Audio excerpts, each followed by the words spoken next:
Good evening. We won't know for some time if the suspect in a deadly car crash in Sioux Falls is competent to stand trial. The crash happened almost 3 years ago, but the case hasn't been able to move forward because of Tayton Stebbins' injuries that he suffered in the crash. And today's testimony took so long, the judge had to order a recess.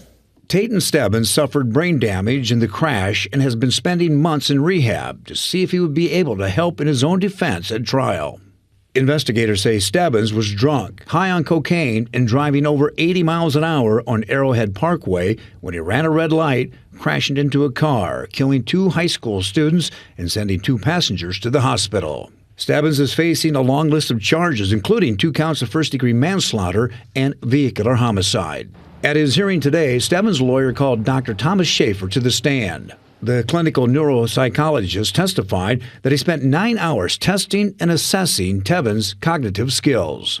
Dr. Schaefer says Stebbins suffers from significant traumatic brain injury and has difficulties communicating with his attorney. He also says that Stebbins suffers from dementia and has no memory of the crash. But prosecutors called their own expert, Dr. Clay Pavlis, who is a licensed psychiatrist in Sioux Falls. He testified that he tested Stebbins back in December and that he has the ability to learn and retain information. He also testified that Stebbins is competent to stand trial, but would probably need to take breaks every 10 to 15 minutes in order to retain and process that information.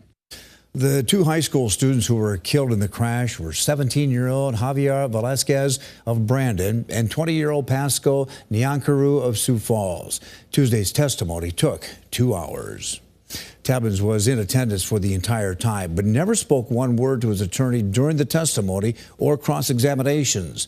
There's no word yet on when the testimony will resume.